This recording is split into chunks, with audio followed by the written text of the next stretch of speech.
Est-ce qu'on peut vraiment, je veux dire, déjouer le hasard à la loterie juste avec des statistiques? C'est un peu la grande question qu'on se pose tous, non? Aujourd'hui, on va plonger dans les chiffres pour voir s'ils peuvent nous souffler quelques secrets. Allez, on va droit au but. Figurez-vous qu'un seul et même numéro se fait désirer, mais alors vraiment désirer, dans deux des plus grandes loteries.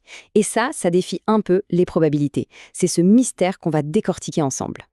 Ce qui est vraiment fou dans cette histoire, c'est que ce n'est pas juste un numéro en retard au loto et puis un autre à l'euro million. Non, non.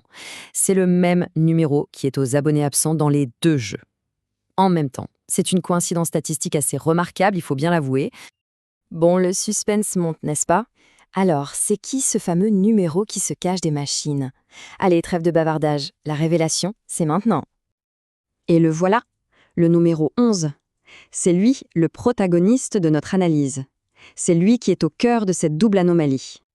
Alors, au loto, il nous fait patienter depuis 55 tirages consécutifs. 55! C'est un écart qui est déjà énorme et qui attire forcément l'œil des statisticiens. Mais attendez, ce n'est pas tout. À l'euro-million, c'est encore plus frappant. Il est absent depuis 57 tirages. Le même numéro 1, on parle toujours du 11. C'est quand même stupéfiant. D'accord, connaître ce fait, c'est une chose, mais concrètement, on en fait quoi? C'est là qu'on passe de l'observation pure à la stratégie. Voyons un peu ce qu'un expert suggère de faire avec cette information pour le prochain tirage du loto. Alors, la logique de l'expert, c'est d'associer deux types de numéros.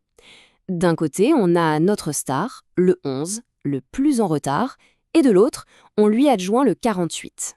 Pourquoi le 48? Tout simplement parce que c'est le numéro le moins sorti sur les 300 derniers tirages.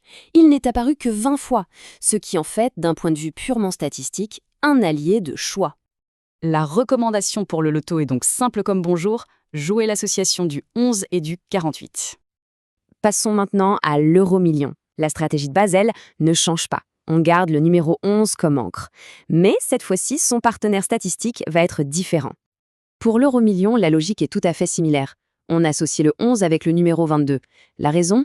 Eh bien, le 22 est lui aussi un numéro plutôt discret, avec seulement 17 sorties récentes et un écart actuel de 24 âges.